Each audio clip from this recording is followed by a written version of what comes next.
தமிழக சட்டப்பேரவை 110வது விதியின் கீழ் தாம் வெளியிட்ட அறிவிப்புகள் நிறைவேற்றப்படவில்லை என பொய் பிரச்சாரம் செய்து வரும் கருணாநிதிக்கும் திமுகவினருக்கும் உரிய பதிலடி தரும் வகையில் மேலும் 9 துறைகளில் தமது அறிவிப்புகள் முழுமையாக செயல்படுத்தப்பட்டிருப்பது பற்றி புள்ளி விபர ஆதாரங்களுடன் முதலமைச்சர் செல்வி ஜெயலலிதா விளக்கமாக எடுத்துரைத்துள்ளார். 20 துறைகளில் வெளியிடப்பட்ட அறிவிப்புகளின் செயலாக்கம் குறித்து ஏற்கனவே விரிவாக எடுத்துரைத்த முதலமைச்சர் அதனைத் தொடர்ந்து கால்நடை பராமரிப்பு, பால்வளம் மற்றும் மீன்வளத்துறை, வணிக வரி மற்றும் பதிவுத்துறை, தொழில்துறை உள்ளிட்ட மேலும் 9 துறைகளில் தமது அறிவிப்புகள் அனைத்தும் செயல்படுத்தப்பட்டிருப்பது குறித்து ஆதாரங்களுடன் தெரிவித்துள்ளார்.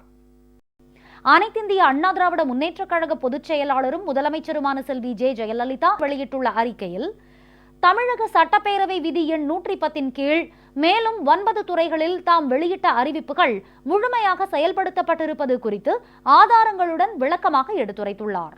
முதலாவதாக, கால்நடை பராமரிப்பு, பால்வளம் மற்றும் மீன்வளத்துறை அறிவிப்புகள் அனைத்தும் செயல்படுத்தப்பட்டிருப்பது குறித்து முதலமைச்சர் தெரிவித்துள்ளார்.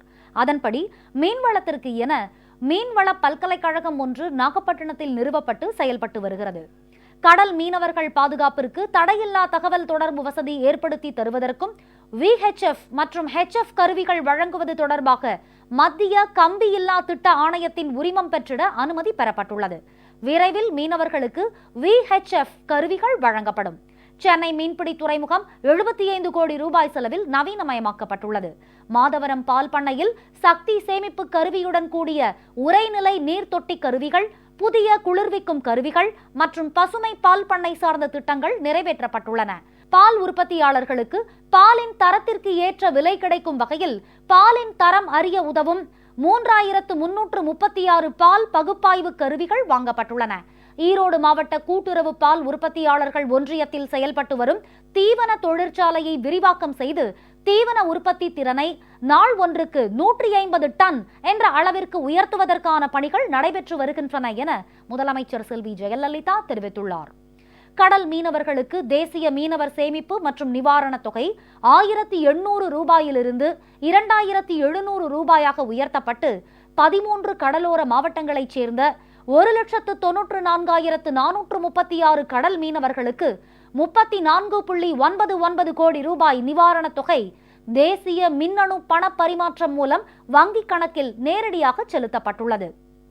கடல் மீனவ மகளிருக்கு சேமிப்பு மற்றும் நிவாரணத் தொகை 1800 ரூபாயிலிருந்து 2700 ரூபாயாக உயர்த்தப்பட்டு 13 கடலோர மாவட்டங்களைச் சேர்ந்த 1,76,786 கடல் மீனவ மகளிருக்கு 31.82 கோடி ரூபாய் நிவாரணத் தொகை தேசிய மின்னணு பண பரிமாற்றம் மூலம் வங்கிக் கணக்கில் நேரடியாக செலுத்தப்பட்டுள்ளது.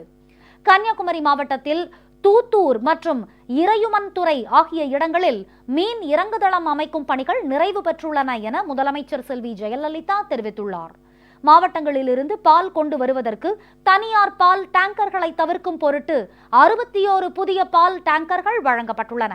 சென்னை மாநகர பால் பண்ணையில் உயர் வெப்ப நிலையில் பாலை பதப்படுத்தி பாக்கெட்டுகளில் அடைக்கும் இயந்திரங்கள் நிறுவ தேவையான நடவடிக்கைகள் எடுக்கப்பட்டு வருகின்றன.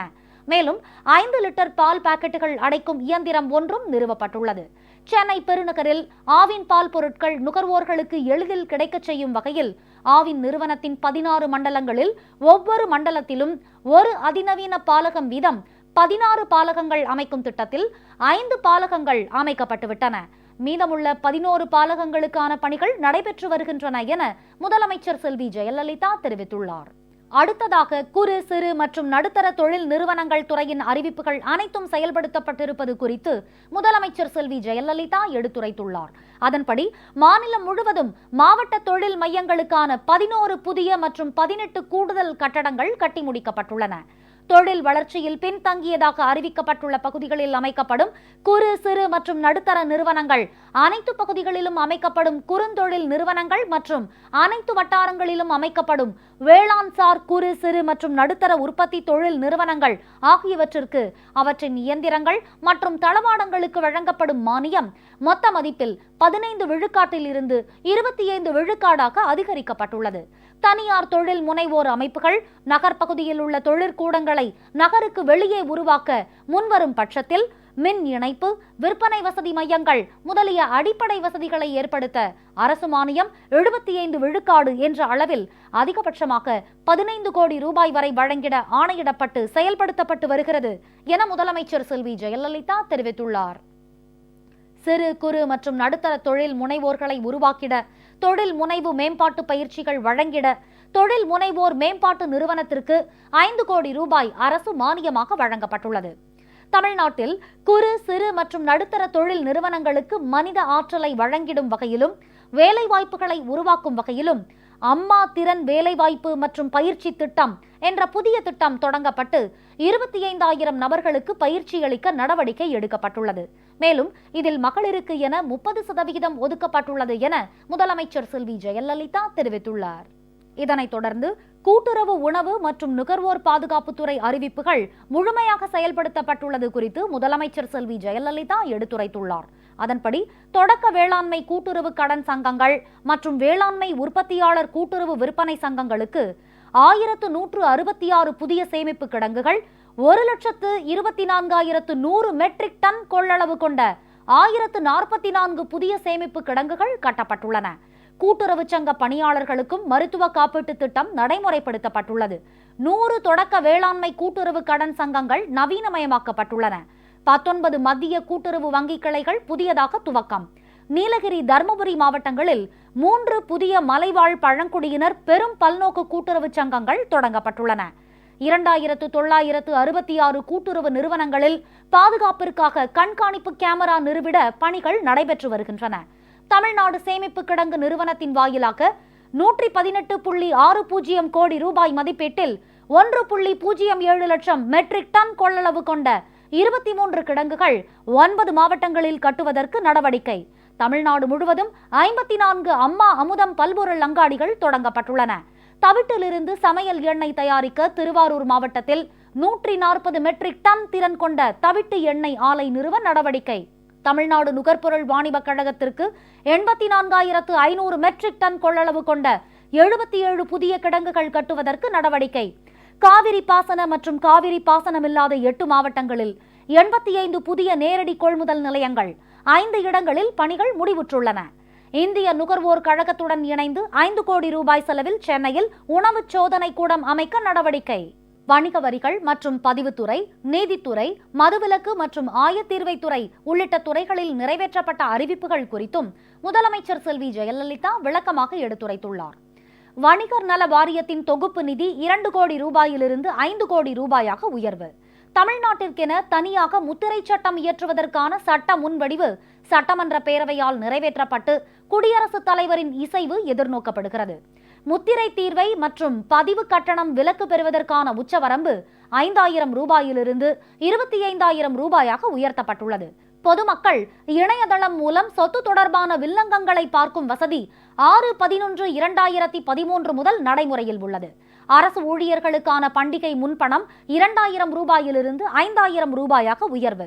தமிழ்நாடு அரசு ஊழியர்கள் மற்றும் ஆசிரியர்களுக்கான அகவிலைப்படி மத்திய அரசு அகவிலைப்படியை உயர்த்தி அறிவிப்பு வெளியிட்டதும் அதே அளவு உயர்த்தி உடனுக்குடன் அறிவிப்பு வெளியிடப்பட்டு வருகிறது. காவல்துறை, தீயணைப்புத்துறை மற்றும் சிறைத்துறை பணியாளர்களுக்கு உங்கள் சொந்த இல்லம் திட்டத்தின் கீழ் காஞ்சிபுரம் மாவட்டம் மேலக்கோட்டையூரில் 2,673 வீடுகள். தமிழ்நாடு சிறப்பு காவல் இளைஞர் படை ஒன்று உருவாக்கப்பட்டு செயல்பட்டு வருகிறது. காவல்துறையினருக்கான பல்பொருள் அங்காடிகள் வசதி, தீயணைப்பு மற்றும் மீட்பு பணிகள் துறையில் பணிபுரியும் 6,800 அலுவலர்களுக்கும் நீட்டிக்கப்பட்டுள்ளது. சார்நிலை நீதிமன்றங்களில் நிலுவையில் உள்ள வழக்குகளுக்கு விரைவில் தீர்வு காண லால்குடி, கீரனூர், ஓமலூர் உள்ளிட்ட இடங்களில் தலா ஒரு குற்றவியல் நடுவர் நீதிமன்றமும் என மொத்தம் 22 நீதிமன்றங்கள் அமைப்பதற்கான பணிகள் மேற்கொள்ளப்பட்டுள்ளன. வேலூரில் புதிய துணை போக்குவரத்து ஆணையர் அலுவலகம் 19/2/2014 முதல் இயங்கி வருகிறது. வீட்டு வசதி மற்றும் நகர்ப்புற வளர்ச்சித்துறை தொடர்பான அறிவிப்புகள் அனைத்தும் நிறைவேற்றப்பட்டுள்ளதாக முதலமைச்சர் செல்வி ஜெயலலிதா எடுத்துரைத்துள்ளார். சென்னை பெங்களூரு நெடுஞ்சாலையில் திருமழிசையில் 2,160 கோடி ரூபாய் மதிப்பீட்டில் 12,000 அடுக்குமாடி குடியிருப்புகளுடன் கூடிய துணைக்கோள் நகரம் அமைப்பதற்கான பணிகள் நடைபெற்று வருகின்றன. சென்னை அசோக் பில்லர் அருகில் தமிழ்நாடு வீட்டு வசதி வாரியத்திற்கு சொந்தமான மரவேலை பிரிவில் காலியாக உள்ள 3.73 ஏக்கர் நிலப்பரப்பில் பன்னடுக்குமாடி குடியிருப்புகள் கட்டுவதற்கான பணிகள் தொடங்கப்பட்டுள்ளன. சென்னை கோயம்பேடு தெற்காசிய விளையாட்டு கூட்டமைப்பு கிராமத்தில் 5.6 ஏக்கர் நிலப்பரப்பில் பன்னடுக்கு குடியிருப்புகள் கட்டுவதற்கு உண்டான ஆணைகள் வெளியிடப்பட்டுள்ளன. விரைவில் ஒப்பந்த புள்ளி கோரப்பட உள்ளது. தமிழ்நாடு வீட்டு வசதி வாரியத்தால் கிரைய பத்திரம் வழங்கப்படாமல் இருந்த 45,939 ஒதுக்கீட்டாளர்கள் பயன்பெறும் வகையில் வட்டி சலுகை திட்டம் 6 மாதங்களுக்கு நீட்டிக்கப்பட்டு 14,992 ஒதுக்கீட்டுதாரர்களுக்கு விற்பனை பத்திரம் வழங்கப்பட்டுள்ளது. இவற்றின் மூலம் ஒதுக்கீடுதாரர்கள் 50.94 கோடி ரூபாய் அளவிற்கு பயனடைந்துள்ளனர். கூட்டுறவு வீட்டு வசதி சங்க உறுப்பினர்களின் நலனை கருத்தில் கொண்டு 31/3/2013 வரை வழங்கப்பட்ட வட்டி சலுகை திட்டம் மேலும் 6 மாதங்களுக்கு நீட்டிக்கப்பட்டு வட்டி தள்ளுபடி சலுகையாக 34.28 கோடி ரூபாயும், அபராத வட்டி முழு தள்ளுபடியாக 59.74 கோடி ரூபாயும் ஆக மொத்தம் 94.02 கோடி ரூபாய் அளவிற்கு 13,297 உறுப்பினர்கள் வட்டி தள்ளுபடி சலுகையாக பயன்பெற்றுள்ளார்கள். இதனைத் தொடர்ந்து தொழில்துறையில் தமது அறிவிப்புகள் அனைத்தும் நிறைவேற்றப்பட்டது குறித்து முதலமைச்சர் செல்வி ஜெயலலிதா விளக்கமாக தெரிவித்துள்ளார். கூட்டுறவு மற்றும் பொதுத்துறை சர்க்கரை ஆலைகளில் ஊதிய ஒப்பந்தத்தின் கீழ் ஊதியம் பெற்று வரும் பணியாளர்களுக்கு ஊதிய உயர்வு வழங்கப்பட்டுள்ளன.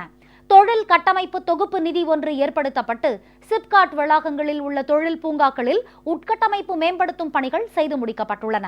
தமிழ்நாட்டில் முதன்முதலாக உலக முதலீட்டாளர் மாநாடு சில மாதங்களுக்கு முன் நடத்தப்பட்டது. இதில் 2,42,160 கோடி ரூபாய் முதலீடு செய்ததற்கான புரிந்துணர்வு ஒப்பந்தங்கள் கையெழுத்து இடப்பட்டன. இதில் 45 நிறுவனங்கள் மூலம் 22,595 கோடி ரூபாய் முதலீடுகள் செய்யப்பட்டு பலர் வேலைவாய்ப்புகள் பெற்றுள்ளனர். மற்ற நிறுவனங்கள் நிலம் கையகப்படுத்துவது, நிதி ஆதாரங்களை பெறுவது போன்ற பணிகளை மேற்கொண்டு வருகின்றனர். விரைவிலேயே இவைகளும் தங்கள் தொழில்களை நிறுவ நடவடிக்கைகளை எடுத்துவிடும்.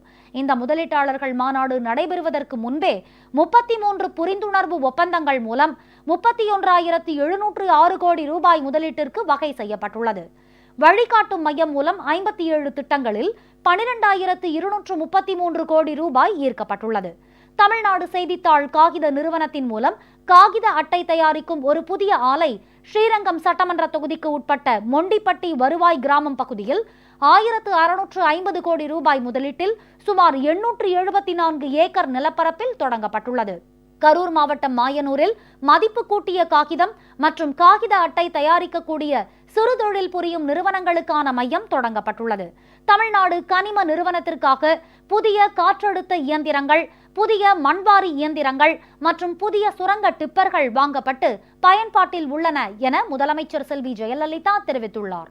இதனையடுத்து நெடுஞ்சாலைகள் மற்றும் சிறு துறைமுகங்கள் துறையில் தமது அறிவிப்புகள் அனைத்தும் நிறைவேற்றப்பட்டது குறித்து முதலமைச்சர் செல்வி ஜெயலலிதா ஆதாரங்களுடன் விளக்கமாக எடுத்துரைத்துள்ளார்.